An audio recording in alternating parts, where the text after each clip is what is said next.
水流，难缠中悠悠，从古流到今，从冬流到秋。日出万花红，春来绿如蓝。船上一位渔家女，为谁在等候？水流，清明桥上走。3月桃花洲，杏花风雨后。你在舟中游，我在水边流。美丽的姑娘，是否向我在招手？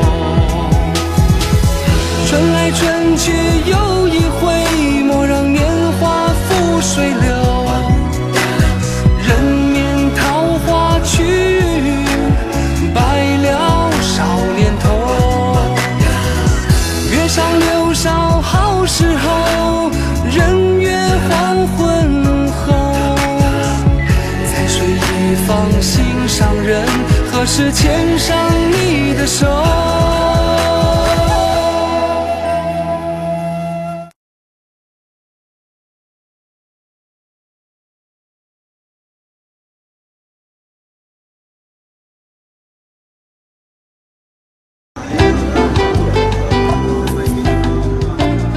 离开杭州，我们沿着京杭大运河继续北上。在经过这个90度的弯道后，映入眼帘的就是千里京杭大运河沿线上标志性的建筑嘉兴三塔。古往今来，在大运河上跑船的人们，只要看见了三塔，就知道嘉兴到了。嘉兴是浙江省东北部的一座文化名城，中国长江三角洲地区的中心都市之一。嘉兴是举世闻名的水乡船国，它地处杭州湾，东临东海，北临长江，南倚钱塘江，西靠太湖。纵贯中国南北的交通大动脉京杭大运河穿城而过。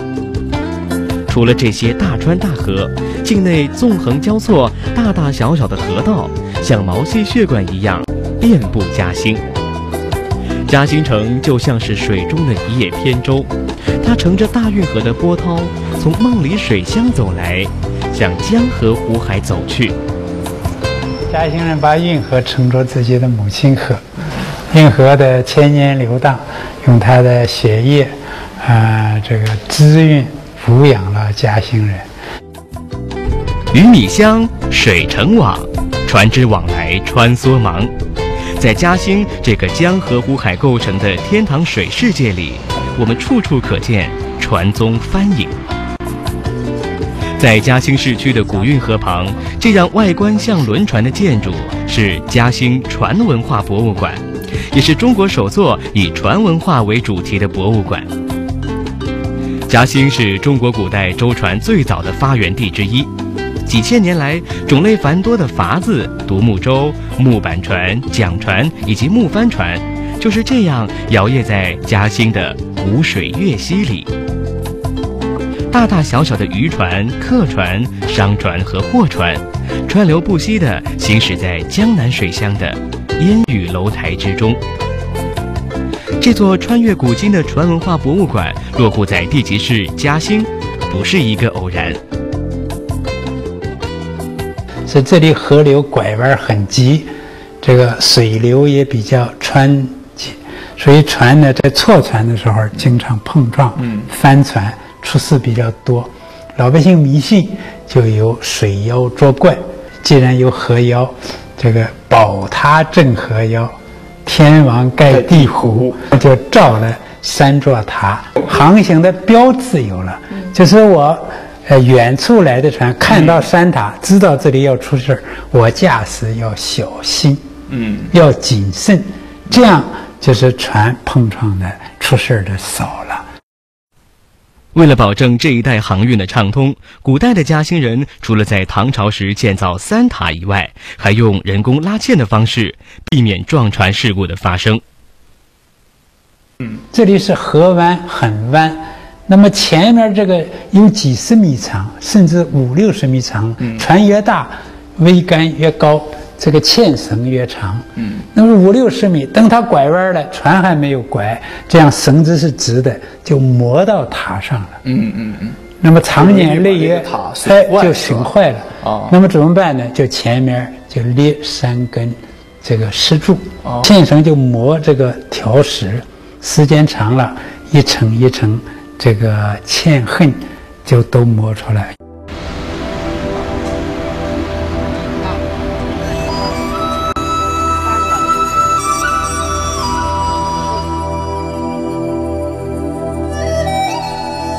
今天3塔旁的这条古运河里已经很少有船只往来了，但是犹如火车长龙一样的船队在嘉兴的新运河里依然川流不息。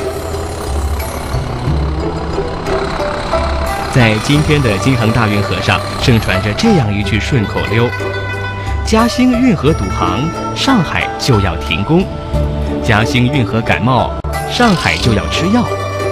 可见处在杭州与上海之间的嘉兴段大运河依然繁忙，依然活力四射。嘉兴从古代的一个比如说草荡，到军事要塞，到最后变成一个市镇，经济繁荣，名人辈出的鱼米之乡。到唐代，嘉兴就更不得了了，这时候实行了大规模的屯田，用运河的水浇灌屯田里的稻谷。早在1200多年前，唐朝政府选择在河道纵横、水量充沛的嘉兴开始了27处大规模的屯田。这不仅成就了嘉兴鱼米之乡的地位，也让它后来有了一个很有江南味道的名字——嘉禾。那么就有这么2句话：嘉禾一禳，江淮为之康；嘉禾一减，江淮为之减。就嘉兴一丰收，江淮这一带都过好日子；嘉兴一欠收，大家都过节俭的日子。所以市镇这时候也很发达了，商业也很繁荣。就是这样，几千年来，嘉兴城的命运里始终流淌着水的痕迹。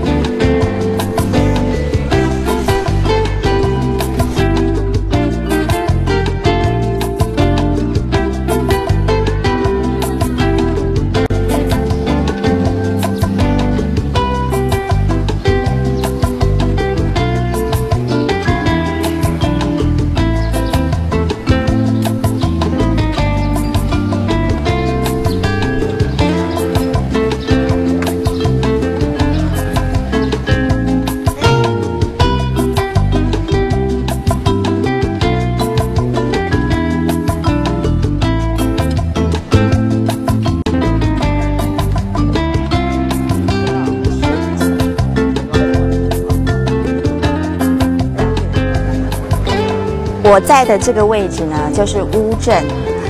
这里的居民呢，不会称自己是水上人家，而是称自己是整水人家。那在我身后的这座桥呢，就是大陆的很有名的连续剧《似水年华》的场景之一。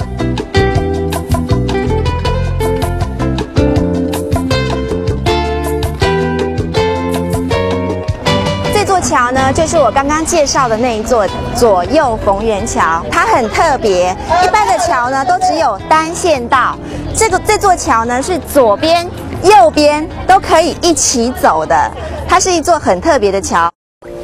哎，这是什么桥？逢源双桥。好名字，有缘的人就能相逢。不是有缘的缘，是左右逢源的缘。你看这桥啊，左边有一座，右边有一座，左右逢源。不过其实谁也不能左右逢源，中间隔着一个栏杆，你只能选择从一边走过去，不是左就是右。我不信，我可以从这边走过去，再从这边走过来，这样不就两边都走到了吗？行道树微微在雨中瑟缩，视线又模糊，我看不清楚眼前曾有谁陪我走过的路。曾经有太多机会弥补，却还是看着幸福成错误。我爱大运河，我爱大运，我爱大运河，我爱大运河。所以他这边的节目江南的水，乌镇的情，使得许多摄制组和摄影爱好者在这里感怀旧日的建筑、旧日的生活、旧日的文化。贯穿整个乌镇的京杭大运河，也承载着来自各国的游客穿梭于乌镇的千年记忆。据说乌镇土地肥沃，土地呈深乌色，十分适合农作物耕种，因此得名乌镇。不论这说法是否真实，但是耕地面积达6万亩的乌镇，今天依然是中国粮食的主产区之一。现在的乌镇虽已不再是渔樵耕读、男耕女织，但这里依然保留了水乡古镇的原始风貌。这就是浦东的4只鸡了。听说在乌镇的过去啊，男人都下地干活捕鱼，而女人呢就在家里纺织。可以看这么细的一根丝，织起来多么不容易。可以看得出来，当时的乌镇的妇女是多么勤劳、心灵手巧吧。大家可以看一看，我给你们示范一下，不一定对啊。哎，其实我觉得还不错，要不然你们也来体验一下。嘉兴自古被誉为鱼米之乡和丝绸之府，而乌镇正处于桑蚕之乡、丝绸之府的中心地带。乌镇所出产的丝质地坚柔，色泽洁白，云薄如纸。当地人称这类丝为手棉，它轻薄、保暖、透气，即使是今天的太空棉也无法相媲美。京杭大运河从乌镇流过，乌镇的丝绸当年就是乘着大运河的船流通到全国。当时丝绸是贵，好像有钱的人才能穿，对，很贵是吧？对，一般普通的老百姓都穿那个棉布啊、棉布的，棉花为主。可以。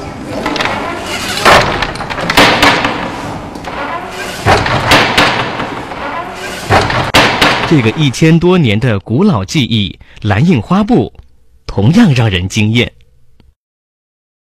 我们这里呢，就是说，原来男耕女织啊，男人呢下田，女人呢织布，纺纱织布，有了布以后，那么他要就是说要到染坊里去染色啊，那么到这里呢有印的花，怎么啊？这个的时候呢，当时就有这个东西。那你给我染一下，我看一看，我看看你怎么染。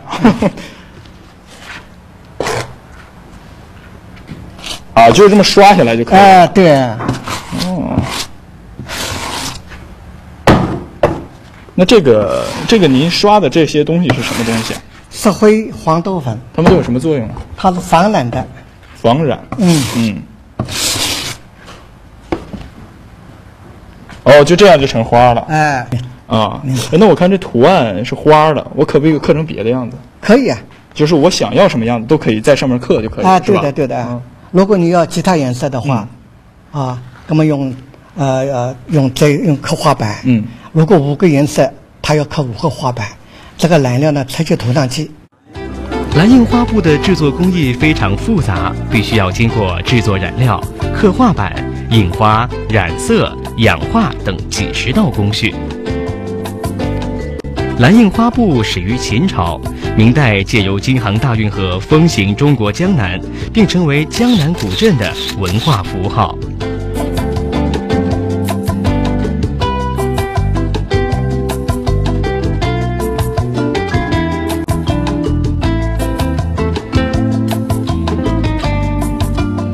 那个时候做的人很多，会的人很多，年那么都是老百姓都是穿这个衣服的。很多年来，乌镇就是这样保持着它古朴的笑容，当地人的吃穿用行都保留着相对传统的方式。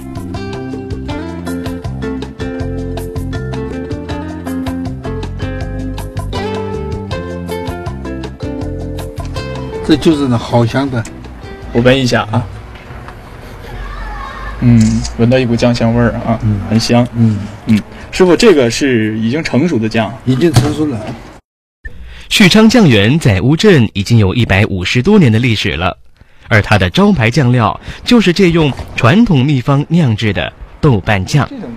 这就是师傅，你看天气今天这么炎热，这么闷热哈，那它会不会对制作豆瓣酱它的味道会不会受到影响？生产豆瓣酱就是要这样的天气，这样的天气呢，对发酵呢，都有好处的。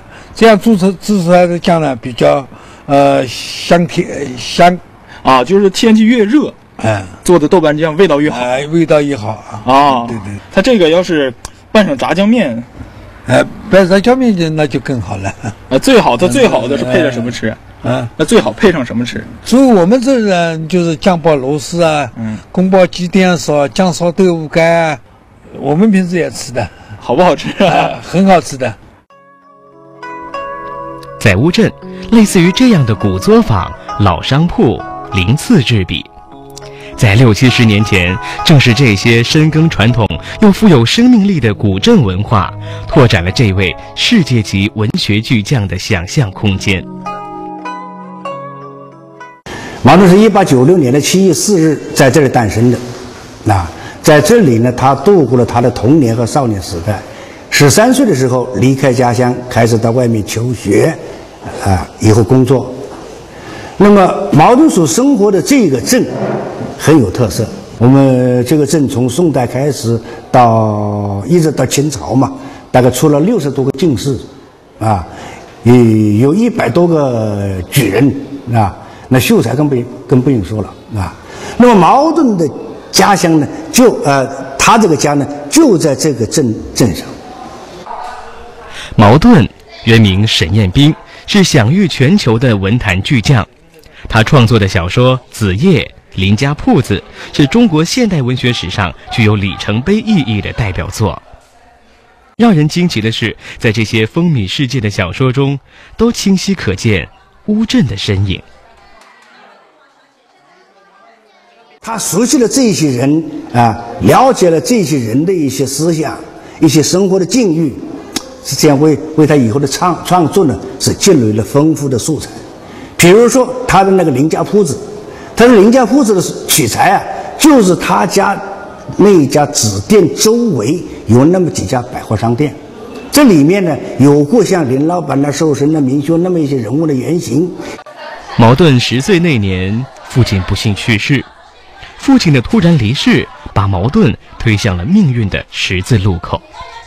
还是毛泽东的母亲，她是有独立的见解，她不顾家里的反对，供着茅盾念书，这样出去了。如果按照茅盾姑母的那些意见呢，可能茅盾还不会成为文学家，是吧？他可能变成企业家了呀。茅盾凭借母亲的教导和自身的努力，考取了浙江湖州的一所知名中学。13岁的茅盾就是坐上运河的船，离开家乡，最终走上了中国现代文坛的顶峰。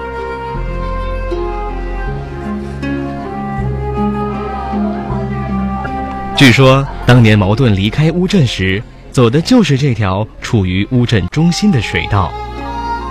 在水乡，船就是车，就是当地人的主要交通工具。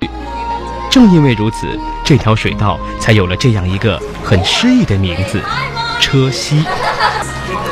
如今，车溪依然，木船依旧，只不过坐在古船上的是慕名而来的八方游客。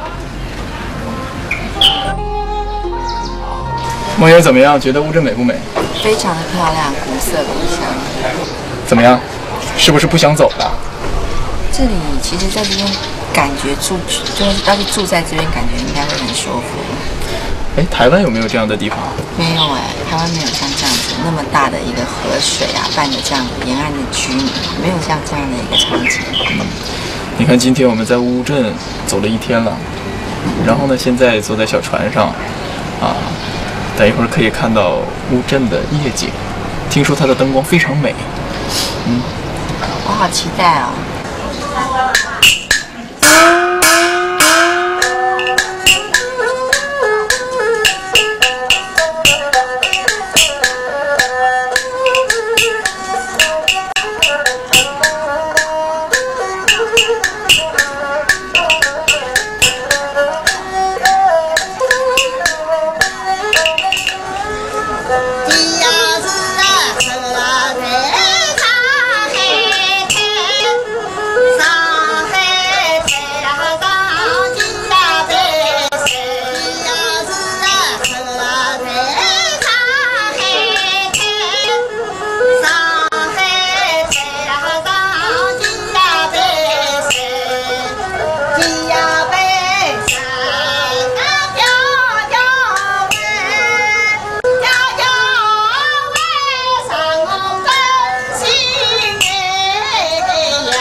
我爱大运河，我爱大运，我爱大运河，我爱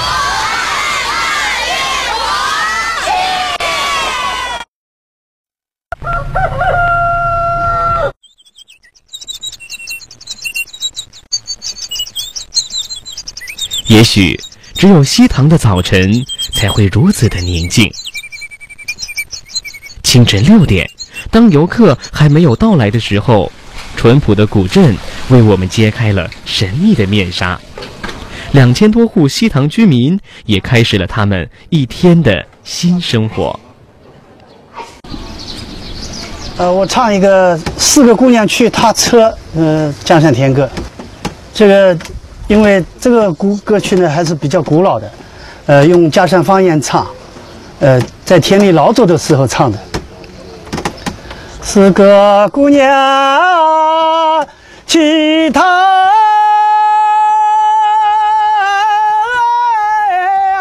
车啊，是顶呀两毛车里呀喏，是顶两毛都是没带火，头上都在吃火加辣子没见火，世界不散都是追火，死了裤子都是呀还严肃。4个姑娘去踏车，四顶凉帽，4顶凉帽，手里拿，手里拿。好，4个姑娘去踏车啊，手里呀喏，手里呀诺。好的，好的，蛮好蛮好。好难的哦，这是一个非常难学的一首语言的。这个非常难学，真的非常难学。因为我们现在这个当地的那个老百姓，当地的小青年。即使是能够有比较音乐修养还比较好的，让他唱，他也比较难学。是他这个光是这个旋律这样子在转折，其实就已经非常难了。是个姑娘，其他。嘉善田歌是运用当地方言演唱的一种吴歌。作为嘉兴当地历史最为悠久的民歌，早在宋朝时期就有关于它的记载了。田歌呢，它是在劳动中产生的。那么以前劳动呢，在田里边呢很辛苦，为了解乏，要唱歌。那么同时呢，农民在唱歌的时候呢，他可以调节一下自己的那个心情。这种过去流行在农村的乡土歌谣，今天已然成为西塘最时尚的旅游招牌。它清亮优美的唱腔，精致细腻的江南水乡韵味，让无数来自天南地北的游客为之痴迷。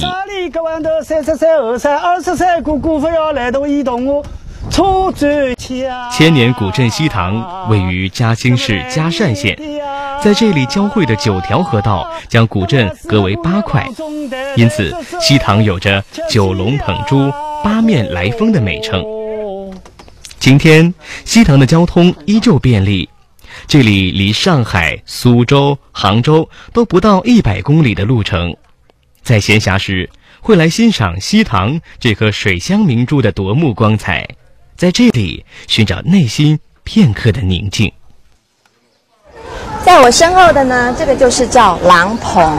那为什么它会形成叫狼棚呢？就是当地的人告诉我说，在这个河岸边啊，跟沿岸边呢，要做一些小生意买卖啊。那建了这个狼棚呢，在当初是可以为了要挡风避雨。在江南水乡啊，零零散散的狼棚随处可见。不过像这样排成1000多米长的狼棚，只有在这儿来到了西塘，你才可以看得见。与其他江南水乡相比，西塘独特的美就在于这临河的廊棚，这原始古朴的风貌。廊棚指的是盖有屋顶的街道，西塘的廊棚也许是中国现存最早最长的古代步行街吧。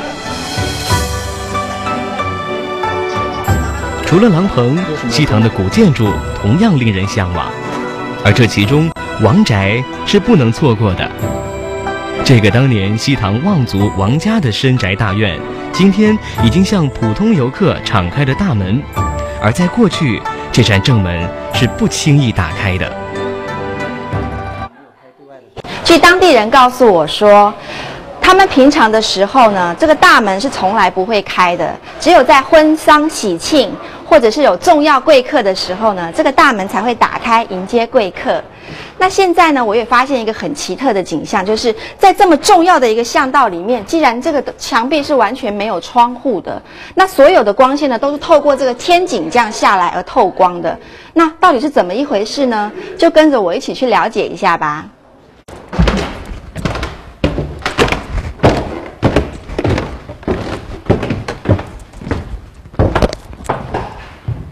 因为居住在这里的西塘的那个原住民呢，他有一种那个祖传的一种生活理念和居住理念。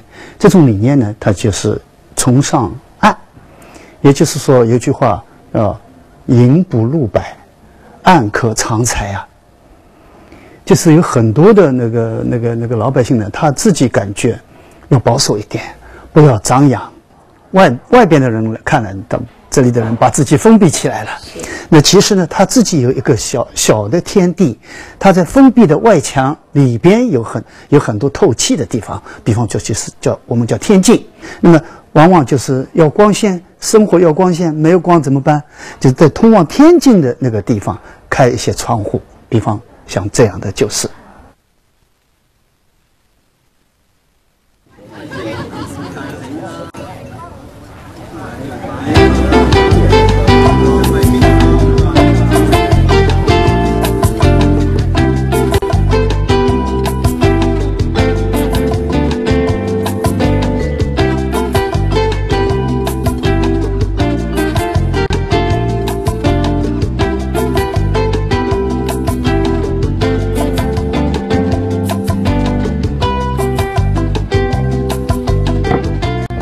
刚刚呢跟各位介绍的那个培弄呢，其实呢这里呢就是它的外墙。那这个外墙呢非常的长。那在西塘呢，在120多条的巷弄里面呢，这个石皮弄它是非常的出名的。那为什么出名呢？是因为我脚底下的这个石板啊，它最薄的部分只有3厘米左右。那在当时呢，其实要切割这样的石板那么薄，其实是件非常不容易的事情。那它薄的像石头的皮一样，所以呢，大家都称这个巷弄叫做石皮弄。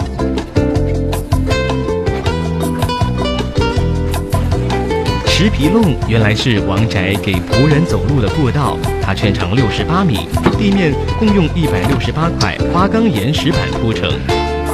让我们惊叹的是，古代的人竟能打磨出如此薄的石板。薄薄3公分的石板，承载的是西塘1000年的深厚历史。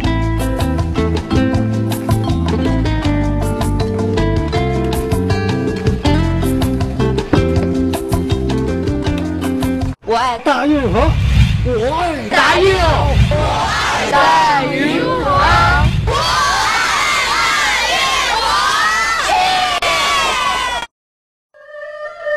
清静的小道，悠悠的旋律，漫步在西塘的巷弄中，你时常可以听见与古镇气氛十分和谐的二胡曲乐。在这家名为福源馆的茶馆中，老板陆宪成每天下午都会在店里教授学生拉二胡。秋天秋收以后，丰收以后，挑了粮食呢，到这个粮食卖给国家，把它挑到那边去了，是吧？挑到那个现在的粮库里去啊，这种表现他们这种欢快的心情。丰收了嘛，都很高兴，对不对？好，我先拉给你听一下这段啊。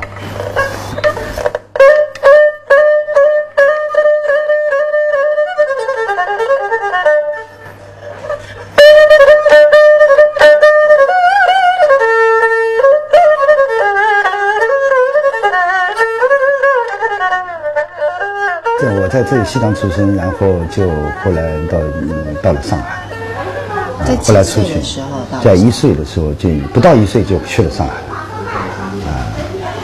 然后到了23岁的时候又回来了，回到西塘来了，所以是等于算是小学跟青年的时间都是在上海过的。对，我去过很多地方，待过很多地方，上海，苏州，还有重庆。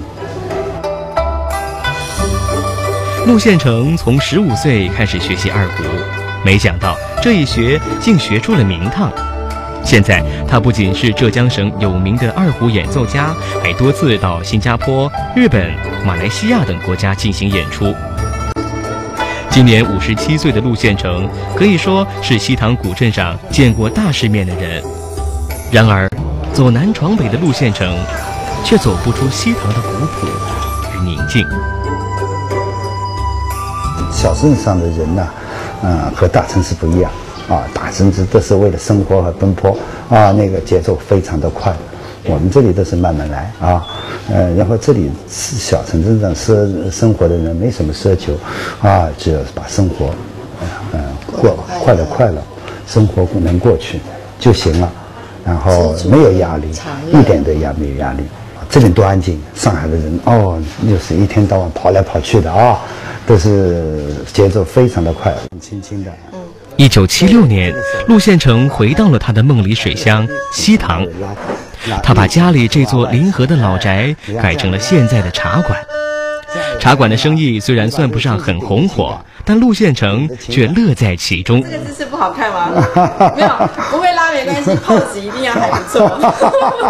然后以前买鱼买菜这农民呢每家都有船嘛他会放在船里舀着船，在沿着河边买然后我们拿个篮子这么吊下去放在里边，然后要什么东西给你放好了又拿上来，然后再把钱放在篮子里再给你送出去，每家每户的这么挨过去呢，就这样很方便，不用出门。陆宪成3岁的时候，因患小儿麻痹症，导致一条腿残疾，行动非常不方便。他说，正是西塘，让他找到了内心的平静。在河边这个桌上啊，开着窗看着河水，啊，那么泡一壶茶，喝喝茶，然后一个人练二胡，就有这种感觉嘛。我比方说我在其他地方拉二胡就没感觉，我只要坐这个地方一坐，拉二胡就1个下午不停不下来。陆宪成的旋律和西塘古镇一样，恰似一壶老酒，让人沉醉。而西塘正是盛产老酒的地方。这就是西塘最著名的西塘老酒了。我看到有15块钱的、16块钱的、18块钱的，其实都不贵，可以说它是专门为我们老百姓设计的一种非常美味的西塘老酒。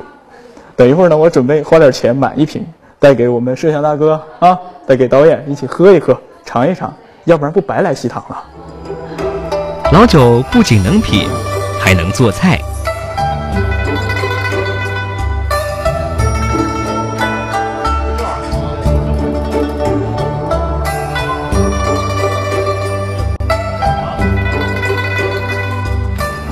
这就是西塘的农家菜，可以看到非常的丰盛啊。今天我给大家最要介绍的就是这道菜，叫做6月红。这里有句俗话，穷在穷不忘6月红，因为这个螃蟹呢，它只有在农历6月的时候颜色最红，味道最鲜美。现在我就要亲自去尝一尝它的味道啊。如果没有水，没有船，也就是没有我们嘉兴饮食文化的起源。所以我想介绍呢，我们的这个嘉兴的这个本帮菜呢是诞生于船上，它的原材料是取自于水中。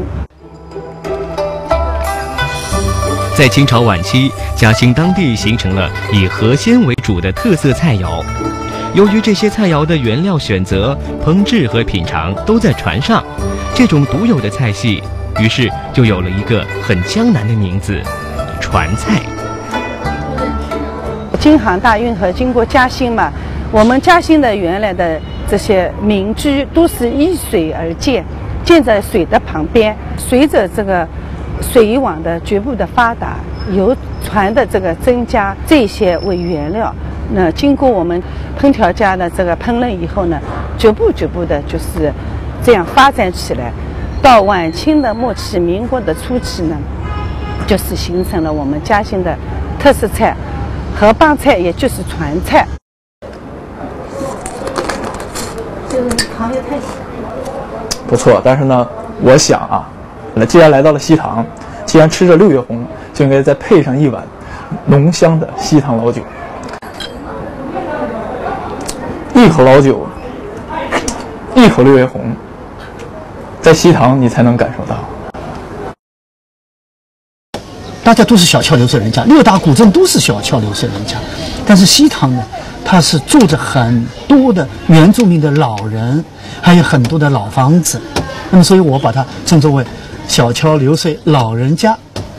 那么但是有些古镇呢，有些古镇它已经变了，受到现代社会的影响，有些古镇呢，它把原来的那个古建筑呢拆了，重新打造、重新建筑，适合现代人的口味。那么我把它叫做什么？同样是小桥流水，它是没人家的小桥流水没人家。在周边很多涂脂抹粉的古镇里，素面朝天、清新自然的西塘，无疑是最有魅力的。我们这个古镇，它是不可再生的一个资源。那这种文化它不可再生的。如果说我们旅游过度开发以后呢，游客多了，肯定要对原来的原生态要破坏。那么如果说这样呢，我们就得不偿失了。我们所获得的经济利益，远远抵不上我们所失去的那种传统的宝贵的文化遗产。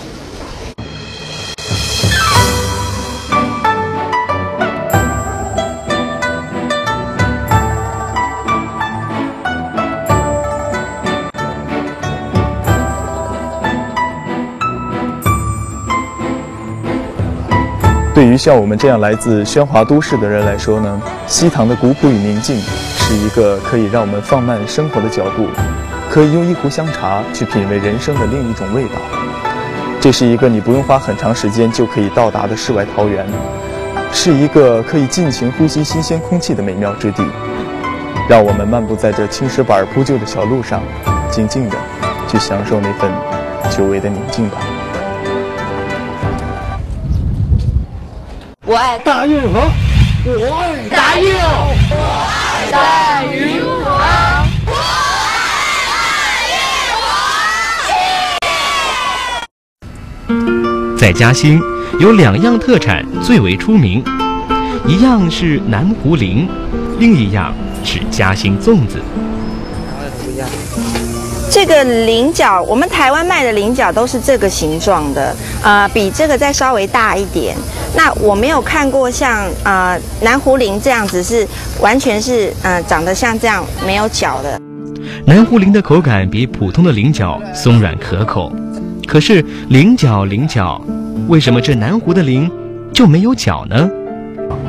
那么为什么不长角呢？就是乾隆来的时候，那么采摘了南湖菱吃，结果那时候的菱是长角的，就扎破了乾隆的嘴，乾隆就有点生气，然后就把它扔到地下，用脚还踩了一下。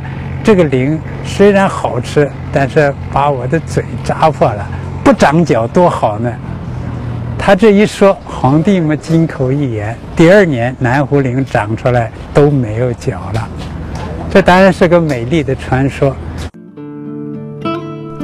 除了没有角的南湖菱，嘉兴另一个特产反而是有棱有角的，并且在嘉兴它是人人都爱吃、家家都会做的美食。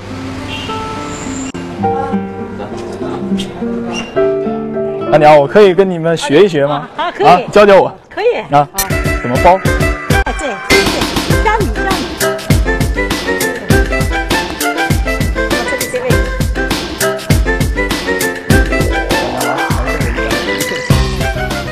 当，真的不容易，真的不容易。我包了一个粽子啊，费了3片叶子。绑了5圈线，我终于把这粽子包好了。不管好不好吃，等一会儿给它是蒸一下，是吧？好吃啊，蒸啊，给它蒸好了之后，大家可以看看我这个粽子包的到底怎么样。到底怎么样？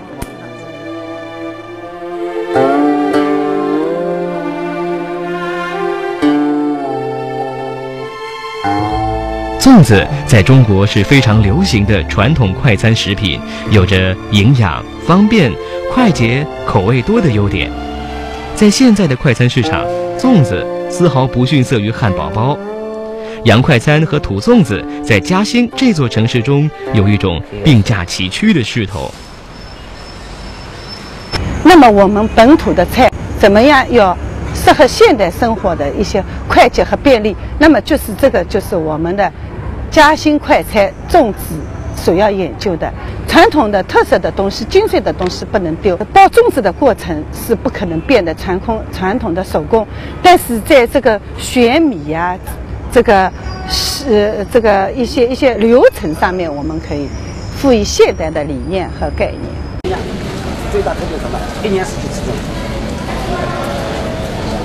台湾，这是我们粽子的果中车间啊，在我们前道呢有拌米、洗米、分割肉啊，还有呢就是我们用来呢就是包谷粽子所用的原材料都是在我们前道供应的。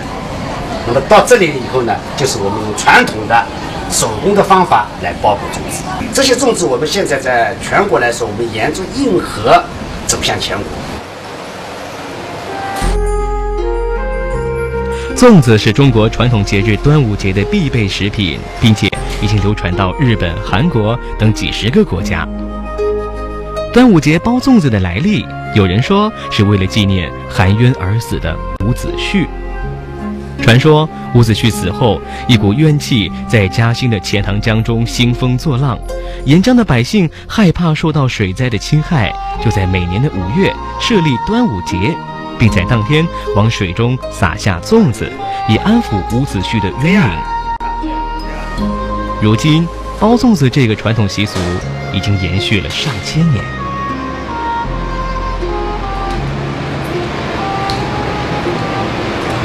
感受怎么样？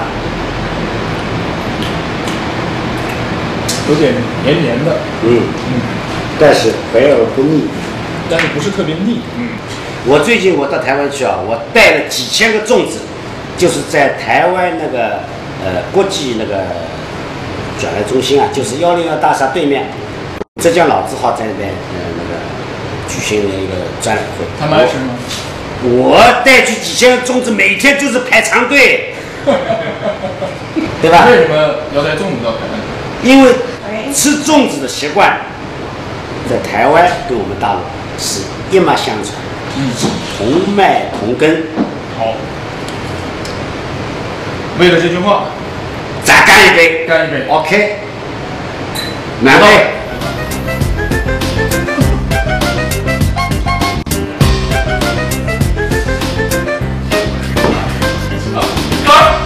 切了吧！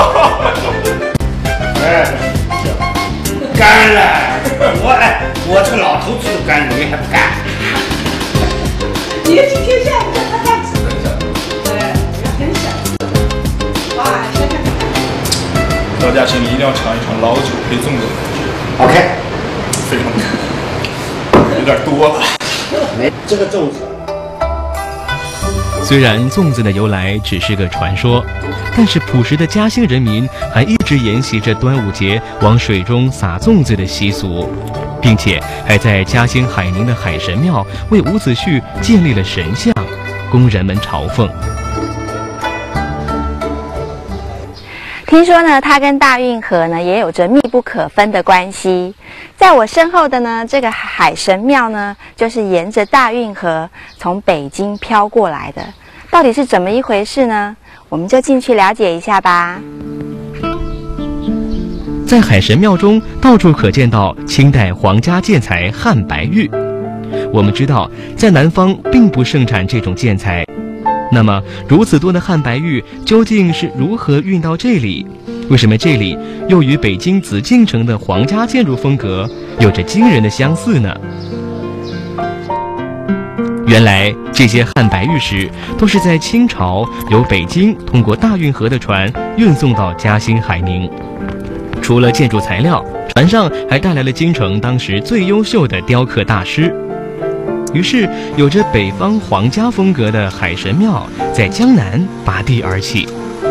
因此，当地人又把海神庙称为运河上飘来的海神庙——嘉兴紫禁城。海神庙是清朝雍正皇帝耗费白银10万两建成的。在当年国库空虚的情况下，雍正为什么要耗费巨资建造一座庙宇？又为什么将海神庙的地址选在了远离北京的嘉兴海宁呢？雍正生了一场大病，所以他就把自己多病多灾的原因呢，就归结于自己所陷害的冤魂，尤其是历史上所说的老八和老九。所以有人就说，雍正为了与这2个弟弟呢妥协，就说我在北京呢日受一曹，但是我知道全国有一个地方浙江海宁呢一日2曹啊，不如我亲自在那儿给你们建造一座宫殿，你们2位就可以到那里去接受朝拜了。结果这2个弟弟就被骗到了这里，到了这里才知道浙江一日2曹呢是此曹非彼曹，所以上了雍正一大当。也许谜一般的身世正是海神庙的魅力所在。我爱大运河，我爱大运，我爱大运河，我爱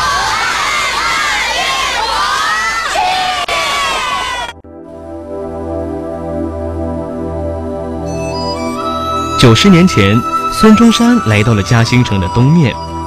面对这宽阔的大海，一个宏大的规划出现在了这位伟人的心里，并把这个计划写进了自己的建国方略之中。在90年以前，上海当时已经成为一个世界性的商港，但是呢，中山先生就是非常远见的意识到中国的发展，以后局限于上海的黄浦江和苏州河是不够的。所以呢，他综合了长江口的选择，他认为杭州湾北岸的乍浦到赶浦这一带，完全可以计划发展为中国的东方大港。虽然中山先生的理想在有生之年并没有实现，但是作为中国1级开放口岸、海峡两岸直航点的嘉兴港，由于连接着通往中国内陆的交通大动脉京杭大运河，嘉兴港已经成为名副其实的东方大港。